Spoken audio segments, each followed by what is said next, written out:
Hello కానమోకు కథావచనం మోహనవచనం పరిజ్ఞాన హితభాండం నిత్య చదువరి శ్రోతలకు ఆహ్వానం నమస్కారం.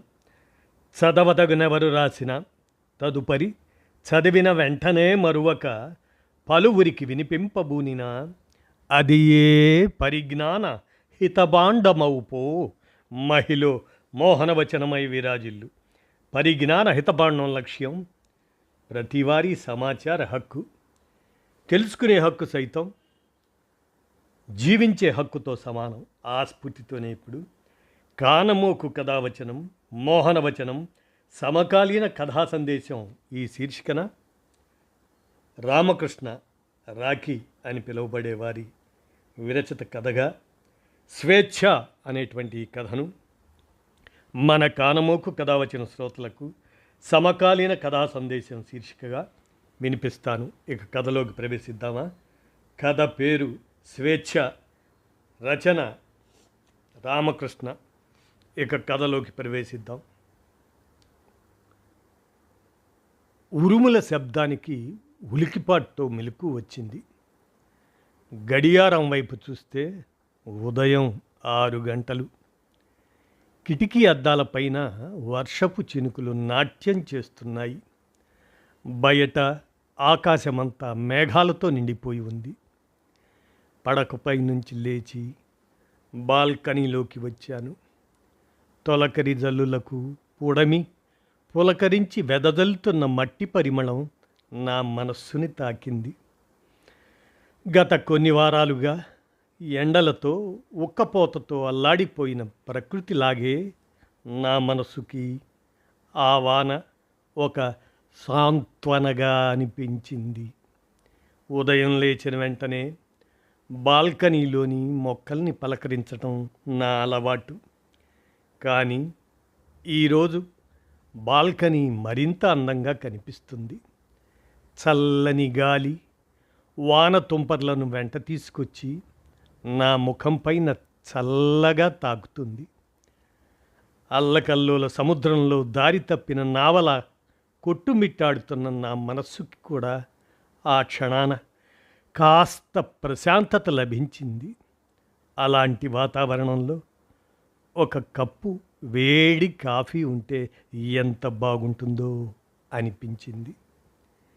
కాఫీ కప్పు తెచ్చుకొని వాన వైపు చూస్తూ ఉంటే నా జీవితాన్ని మార్చేసిన ఆ వర్షాకాలం గుర్తొచ్చింది. 2 సంవత్సరాల క్రితం మొదలైన ఆ కథ నన్ను పూర్తిగా మార్చేసిన కథ. 2 ఏళ్ల క్రితం ఇంజనీరింగ్ పూర్తయ్యాక క్యాంపస్ ప్లేస్మెంట్లో సాధించిన ఉద్యోగంతో హైదరాబాద్కు వచ్చాను. ఇంటిని వదిలి ఇంత దూరం వచ్చిన సందర్భం ఇంతవరకు నా జీవితంలో లేదు. అందుకే ఓ పక్క భయంగా మరో పక్క ఉత్సాహంగా ఉంది. ఇది నా కల. అందరూ ఆడపిల్లల్లాగే సొంతంగా నిలబడాలని నా కల. మొదట్లో ఆఫీస్ వాతావరణం కొత్తగా అనిపించింది. కొత్త మనుషులు, కొత్త బాధ్యతలు, కొత్త ప్రపంచం. కానీ కొద్ది రోజులకే అందరితో కలిసిపోయాను. అప్పుడే రాకేష్ నా జీవితంలోకి వచ్చాడు. రాకేష్ మా టీం లీడ్, నాకంటే 3 ఏళ్ళు సీనియర్. అతని ముఖం పైన ఎప్పుడూ ఒక ప్రశాంతమైన చిరునవ్వు ఉండేది. పనిలో ఏ సందేహం వచ్చినా చిరాకు పడకుండా ఓపికగా చెప్పేవాడు. క్లిష్టమైన విషయాలను కూడా చాలా సులభంగా అర్థమయ్యేలా వివరించేవాడు. ఆఫీస్ అంటే ఉన్న భయం పోవడంలో, నాలో ఆత్మవిశ్వాసం పెరగడంలో అతని పాత్ర చాలా ఉంది. అందుకే అతని పైన నాకు గౌరవం ఏర్పడింది. ఆ గౌరవం నెమ్మదిగా అభిమానం అయ్యింది. అభిమానం ఇంకొంచెం పెరిగి ఎదురుచూపుగా మారింది. ఆఫీస్కి వచ్చిన వెంటనే నా కళ్ళు అతన్ని వెతికేవి.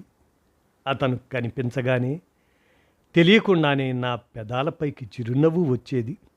కొన్ని సందర్భాల్లో నిజంగా పని సందేహాలతో అతని దగ్గరికి వెళ్తే మరికొన్ని సందర్భాల్లో అతన్ని చూడాలనే కారణంతోనే వెళ్తూ ఉండేదాన్ని. అలా మొదలైన పరిచయం నెమ్మదిగా స్నేహంగా మారింది. ఆఫీస్ విషయాల నుంచి మొదలైన సంభాషణలు, ఇష్టమైన సినిమాలు, పుస్తకాలు, కుటుంబం, కలలు వాటి వరకు చేరుకున్నాయి. వీకెండ్స్లో బయట కలవటం మొదలైంది. కలిసి సినిమాలు చూడడం, కాఫీ తాగడం, నగర వీధుల్లో గంటల తరబడి నడవడం.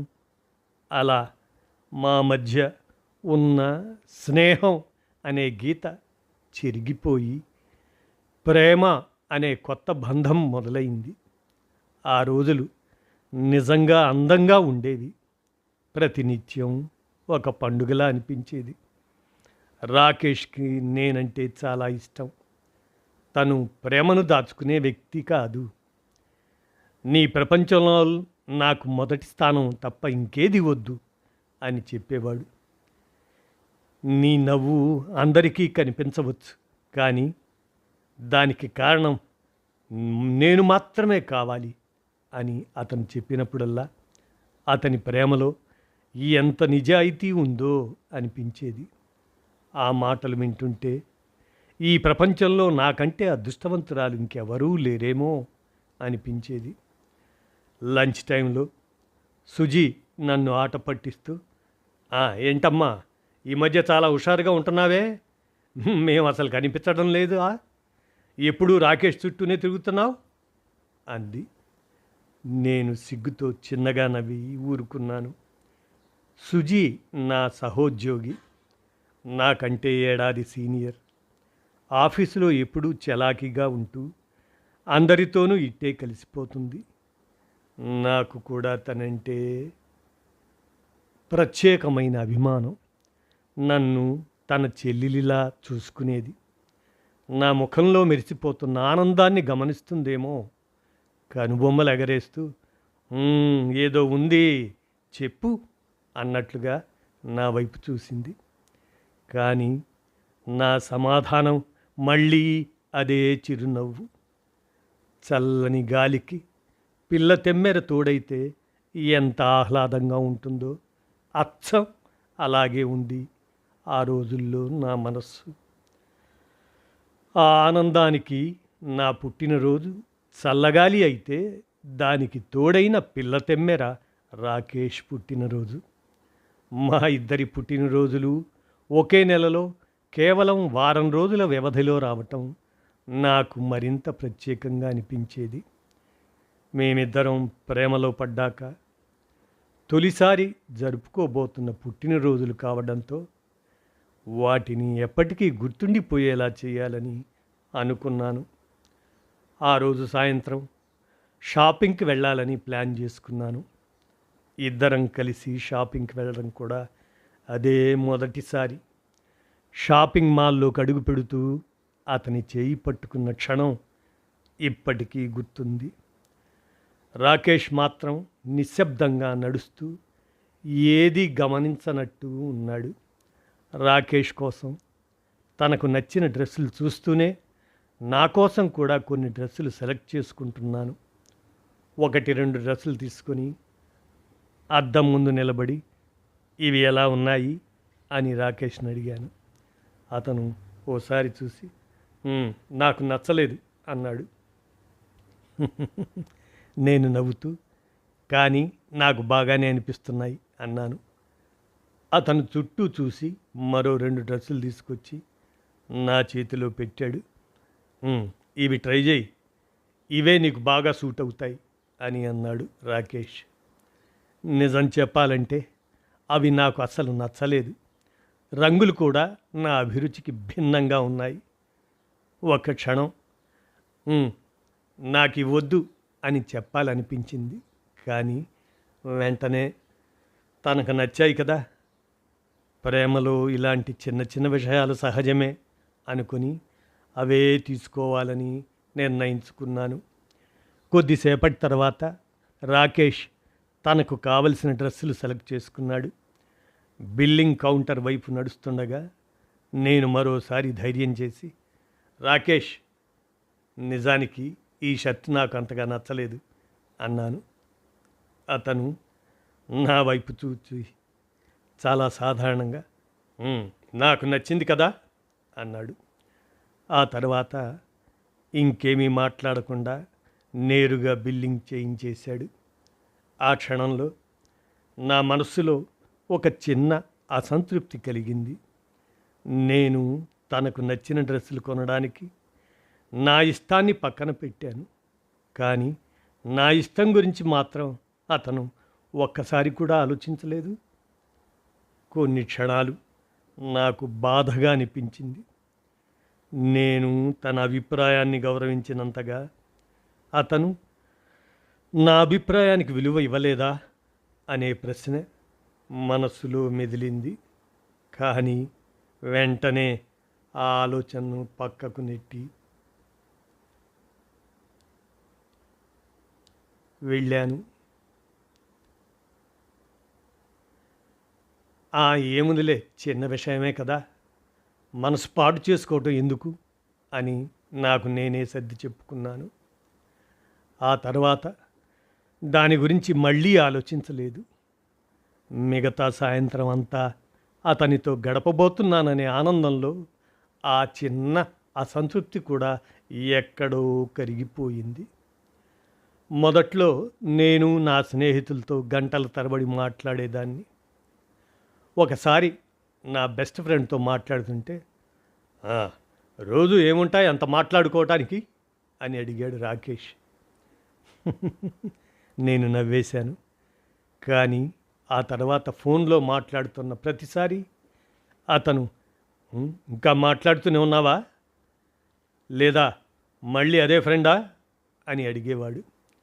కొన్ని నెలల తర్వాత నా ఫ్రెండ్స్తో కాల్స్ వారానికి ఒకసారి అయ్యాయి. క్రమంగా నెలకు ఒకసారి అయ్యాయి. ఒకరోజు నా ఫ్రెండ్ ముందులా నాతో మాట్లాడడం లేదు అని అన్నప్పుడు నా దగ్గర సమాధానం లేదు. చిన్నప్పటి నుంచి నాతో కలిసి చదువుకున్న స్నేహితురాలి పెళ్ళి. మేమిద్దరం ఎన్నో జ్ఞాపకాలు పంచుకున్నాం. తన పెళ్లి గురించి తెలిసిన రోజు నుంచే నేను చాలా ఎగ్జైటెడ్గా ఉన్నాను. ఏ డ్రెస్ వేసుకోవాలి, ఏ గిఫ్ట్ ఇవ్వాలి అని కూడా ప్లాన్ చేసుకున్నాను. ఒకరోజు రాకేష్తో ఫోన్లో మాట్లాడుతూ, వచ్చే ఆదివారం నా ఫ్రెండ్ పెళ్ళి ఉంది, నేను వెళ్తున్నా, చాలా రోజుల తర్వాత అందరం కలుస్తాం అని చెప్పాను. అప్పుడు రాకేష్, అంత దూరం వెళ్ళడం అవసరమా, పెళ్ళంటే ఒకరోజు కార్యక్రమమే కదా, ఫోన్లో విషయం చెప్పినా సరిపోతుంది అన్నాడు. నేను, కాదు రాజేష్, ఆమె నా చాలా క్లోజ్ ఫ్రెండ్, నేను వెళ్ళకపోతే ఫీల్ అవుతుంది అని చెప్పాను. అతను కొంచెం అసహనంగా, ఒక రోజంతా వృధా అవుతుంది అన్నాడు. ఆ మాట విన్నాక నా ఉత్సాహం కొంచెం తగ్గిపోయింది. వెళ్ళాలనే కోరిక ఉన్నా అతనికి ఇష్టం లేదని అర్థమైంది. మళ్ళీ ఆ విషయం గురించి మాట్లాడలేదు. పెళ్లి రోజు దగ్గర పడుతున్న కొద్దీ నా మనస్సులో సందిగ్ధం పెరిగింది. ఒకవైపు నా స్నేహితురాలి కోసం వెళ్ళాలనిపించింది, మరోవైపు రాకేష్కి నచ్చని పని చేస్తున్నానేమో అనిపించింది. చివరికి వెళ్లకుండా ఉండిపోయాను. పెళ్లి రోజు ఉదయం నా స్నేహితురాలి మెహందీ వేడుక, ఆ ఫోటోలు వీడియోలు చూస్తూ కూర్చున్నాను.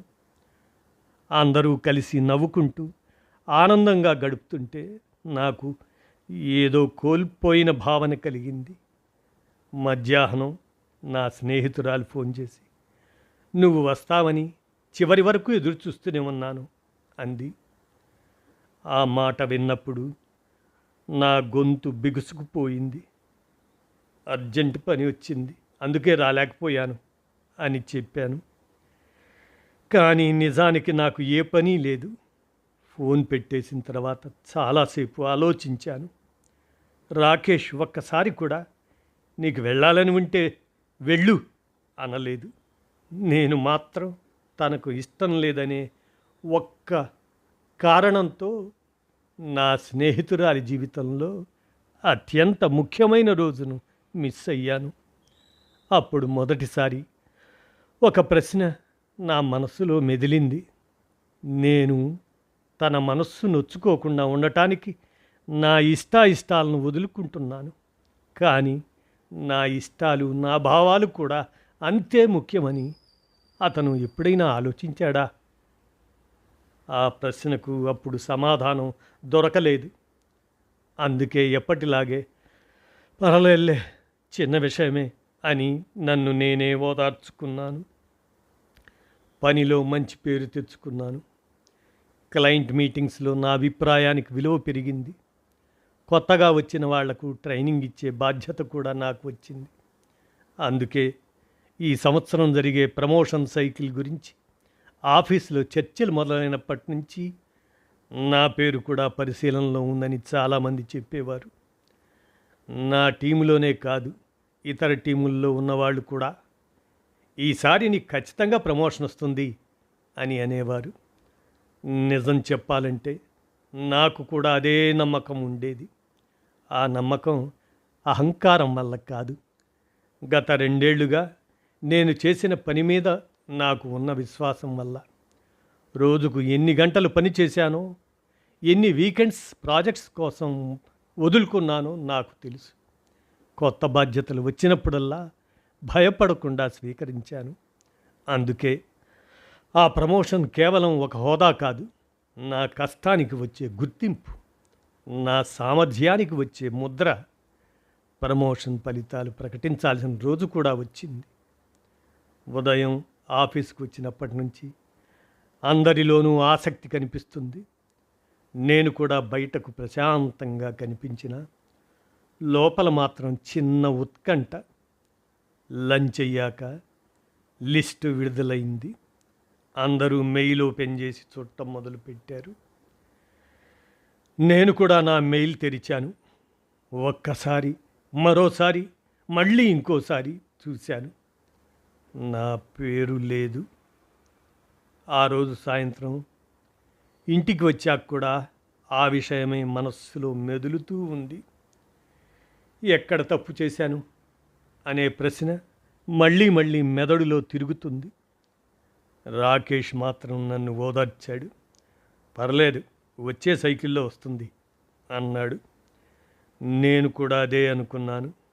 బహుశా ఈసారి అదృష్టం కలిసి రాలేదేమో. రోజులు గడిచిపోయాయి.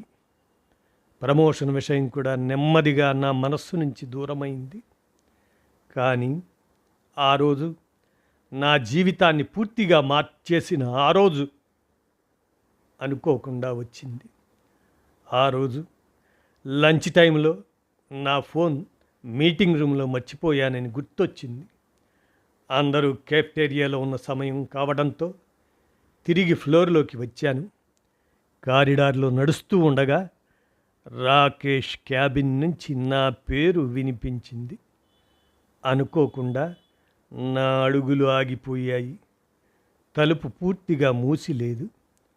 లోపల సుజీ, రాకేష్ మాట్లాడుకుంటున్నారు. రాకేష్, నిజం చెప్పు అంది సుజీ. ఏమిటి? స్ఫూర్తి ప్రమోషన్ ఎందుకు ఆగిపోయింది? ఆ మాట విన్న వెంటనే నా గుండె ఒక్కసారిగా బలంగా కొట్టుకుంది. అది మేనేజ్మెంట్ నిర్ణయం అన్నాడు రాకేష్. లేదు అని సుజీ గొంతు గట్టిగా వినిపించింది. నేను మేనేజర్ డెస్క్ మీద ఉన్న మెయిల్స్ చూశాను. ఫైనల్ రికమెండేషన్ నీదే. కొన్ని క్షణాలు నిశ్శబ్దం. ఆ నిశ్శబ్దం నా జీవితంలోనే అత్యంత భయంకరమైన నిశ్శబ్దంగా అనిపించింది. చివరికి రాకేష్ మాట్లాడాడు. అవును, నేను రికమెండ్ చేయలేదు. ఆ మాట విన్న క్షణం నా కాళ్ళ కింద నేల కదిలిపోయినట్టు అనిపించింది. సుజీ ఆశ్చర్యంగా తన వైపు చూసింది. ఎందుకని? ఆ ప్రమోషన్కి తను ఎంత కష్టపడిందో నీకు తెలుసు కదా. రాకేష్ నిశ్శబ్దంగా కిటికీ వైపు చూశాడు. తెలుసు అన్నాడు. మరి ఎందుకు ఇలా చేశావు? సుజీ గొంతులో అసహనం స్పష్టంగా కనిపించింది, వినిపించింది. కొన్ని క్షణాలు మౌనం. తరువాత రాకేష్ నెమ్మదిగా మాట్లాడడం మొదలుపెట్టాడు. నేను ఆమెను పెళ్లి చేసుకోవాలనుకుంటున్నాను. సుజీ కనుబొమ్మలు ముడిచింది. దానికి దీనికి సంబంధం ఏమిటి? చాలా ఉంది అన్నాడు రాకేష్. ఈ ప్రమోషన్ వస్తే ఆమె వేరే టీంకి వెళ్తుంది. కొద్ది రోజుల్లో టీం లీడ్ కూడా అయిపోతుంది.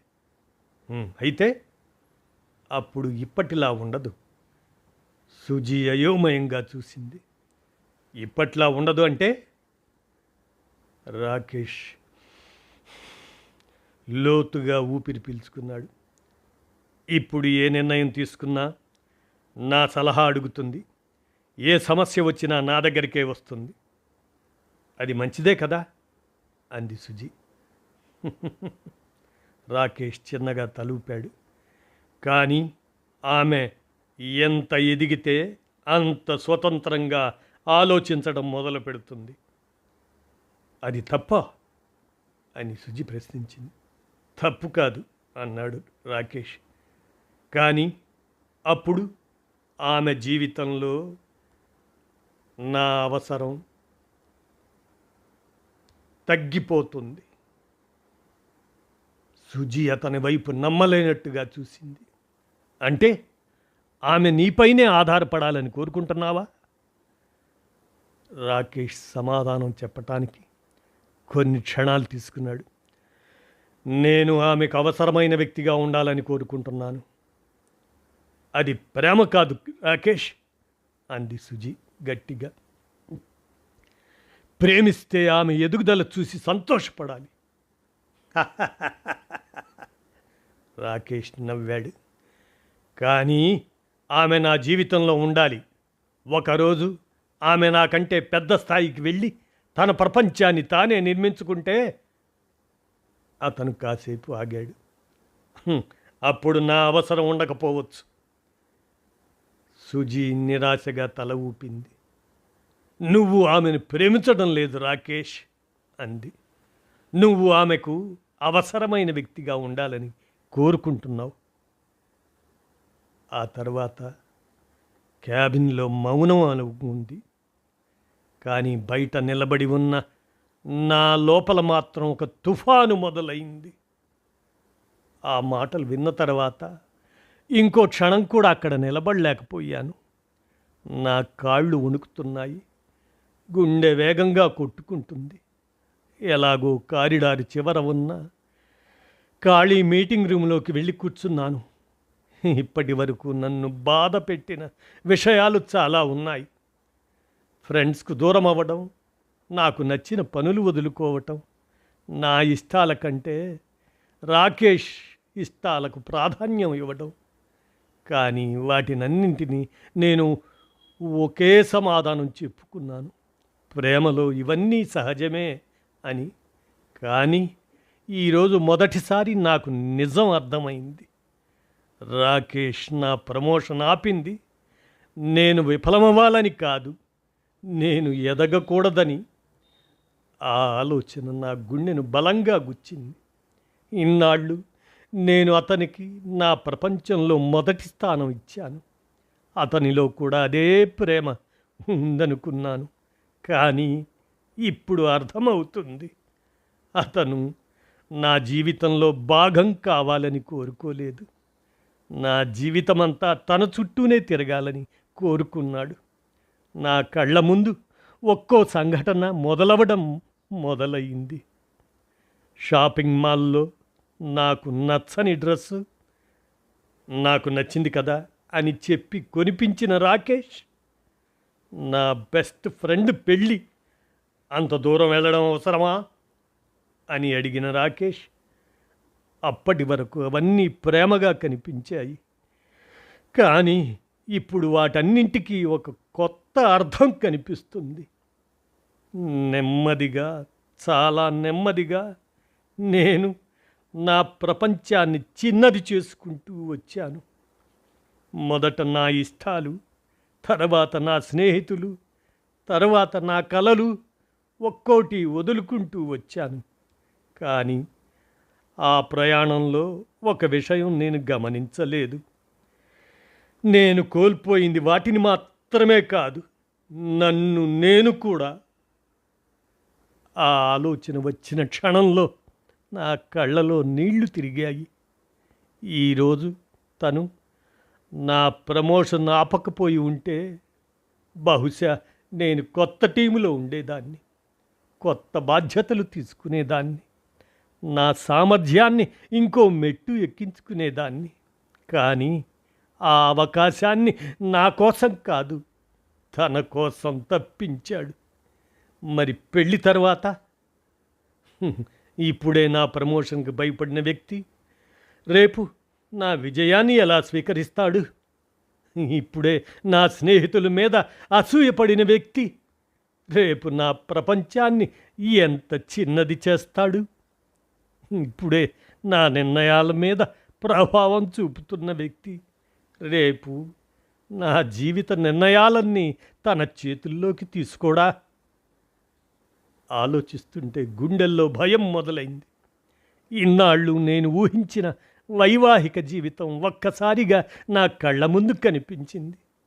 అందులో ప్రేమ ఉంది, కానీ స్వేచ్ఛ లేదు. తోడు ఉంది, కానీ వ్యక్తిత్వం లేదు. బంధం ఉంది, కానీ నా కలలకు చోటు లేదు. అప్పుడు మొదటిసారి నాకు అర్థమైంది, నేను కోరుకున్న భర్త నాతో కలిసి నడిచే వ్యక్తి, కానీ రాకేష్ కోరుకున్న భార్య తన వెనక నడిచే వ్యక్తి. ఆ నిజం అర్థమైన క్షణంలో నా మనస్సు విరిగిపోయింది. నేను రాకేష్ని కలవాలని నిర్ణయించుకున్నాను. ఆ సంభాషణ విన్నప్పటి నుంచి నా మనస్సులో ఎన్నో ప్రశ్నలు తిరుగుతున్నాయి. కోపం కంటే బాధ ఎక్కువగా ఉంది. ప్రమోషన్ పోయిందనే బాధ కాదు, ఇన్నాళ్ళు నేను నమ్మిన మనిషి గురించి ఒక కొత్త నిజం తెలిసిందనే బాధ. సాయంత్రం మేము తరచూ కలిసే కాఫీ షాపులో అతను నా కోసం ఎదురు చూస్తున్నాడు. నన్ను చూడగానే ఎప్పట్లాగే నవ్వాడు. కానీ ఆ రోజు ఆ నవ్వు నా మనస్సును తాకలేదు. కొన్ని క్షణాలు ఇద్దరి మధ్య మౌనం. చివరికి నేనే మాట్లాడాను. రాకేష్, నా ప్రమోషన్ నువ్వే ఆపావా? ఆ ప్రశ్న విన్న వెంటనే అతని ముఖంలో రంగులు మారిపోయాయి. ఆశ్చర్యం, ఆందోళన, భయం ఒక్క క్షణంలో అన్నీ కనిపించాయి. నీకెవరు చెప్పారు అని అడిగాడు. ఆ ప్రశ్నే నాకు సమాధానం ఇచ్చేసింది. కొద్దిసేపు అతని కళ్ళలోకి చూసి, అంటే నిజమే అన్నమాట అన్నాను. అతను తల వంచుకున్నాడు. నేను నిన్ను బాధ పెట్టాలని చెయ్యలేదు అన్నాడు రాకేష్.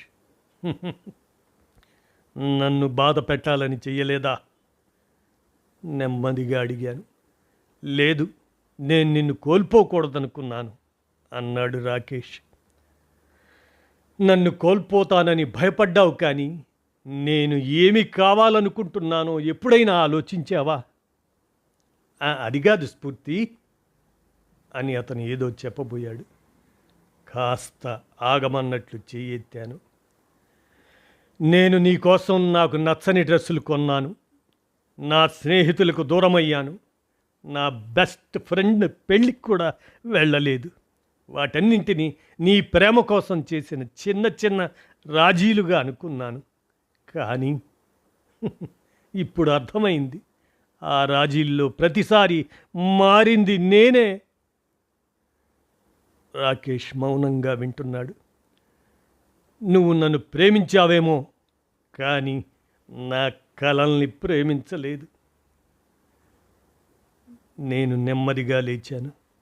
స్ఫూర్తి, స్ఫూర్తి, ఆగు, నా మాట విను అంటూ రాకేష్ పిలుస్తున్నాడు. ఈరోజు నాకు ప్రమోషన్ ఎందుకు రాలేదో తెలిసింది. కానీ దానికంటే ముఖ్యంగా ఒక్క క్షణం ఆగాను. ఇన్నాళ్ళు నేను ఏం కోల్పోయానో కూడా తెలిసింది. ఎన్నాళ్ళుగానో తప్పిపోయిన నన్ను వెతుక్కోవడానికి వెళ్తున్నాను అని చెప్పి అక్కడి నుంచి నడిచి వచ్చేశాను. కాఫీ కప్పులో చివరి గుక్క తాగేసరికి నా ఆలోచనలు మళ్ళీ వర్తమానంలోకి వచ్చాయి. బాల్కనీ నుంచి ఎదురుగా కనిపిస్తున్న బెంగుళూరు నగరం మెల్లగా వర్షంలో తడుస్తుంది. 2 సంవత్సరాల క్రితం నేను ఊహించని జీవితం ఇప్పుడు నా ముందుంది. నేను ఇప్పుడు దేశంలోనే ప్రముఖ సాఫ్ట్వేర్ కంపెనీలో సీనియర్ ఇంజనీరింగ్ మేనేజర్గా పనిచేస్తున్నాను. నాకు నచ్చిన ప్రాజెక్టులను ఎంచుకునే స్వేచ్ఛ ఉంది. నా నిర్ణయాలను నేనే తీసుకునే ధైర్యం ఉంది. నా అభిప్రాయాన్ని వినే టీం ఉంది. నన్ను గౌరవించే సహచరులు ఉన్నారు. అంతకంటే ముఖ్యంగా నాకు నచ్చిన జీవితాన్ని నేను జీవిస్తున్నాను. వారాంతాల్లో స్నేహితులతో కలిసి బయటకు వెళ్ళడం, కొత్త ప్రదేశాలు చూడడం, అమ్మా నాన్నలతో గంటల తరబడి మాట్లాడడం, ఎప్పుడో దూరమైన స్నేహాలను మళ్ళీ దగ్గర చేసుకోవటం, ఇవన్నీ ఇప్పుడు నా జీవితంలో భాగమయ్యాయి. అప్పుడప్పుడు వర్షం పడితే కాఫీ కప్పు చేతిలో పట్టుకొని బాల్కనీలో నిలబడితే రాకేష్ గుర్తొస్తాడు. కానీ ఇప్పుడు ఆ జ్ఞాపకంలో బాధ లేదు, ద్వేషం లేదు, పశ్చాత్తాపం లేదు. ఒక పాఠం మాత్రమే ఉంది. ఆ రోజు నేను ఒక మనిషిని వదిలి రాలేదు. నన్ను నేను ఎంచుకున్నాను. ఆ రోజు నేను ఒక ప్రేమను కోల్పోలేదు. నా స్వేచ్ఛను తిరిగి పొందాను. ఎందుకంటే ప్రేమ అంటే ఒకరి మీద ఆధారపడి జీవించడం కాదు, ఒకరి కలలకు మరొకరు రెక్కలు కావడం. ఇదండి స్వేచ్ఛ అనేటువంటి ఈ కథను రామకృష్ణ రాఖీ అనే ఆయన విరచించి అందజేయగా, కానమోకు కథావచనం, మోహనవచనం, సమకాలీన కథా సందేశం శీర్షికన ఈ కథను మన కానమోకు కథావచనం శ్రోతలకు వినిపించాను. సమకాలీన కథా సందేశం శీర్షికన విన్నారుగా. ధన్యవాదాలు.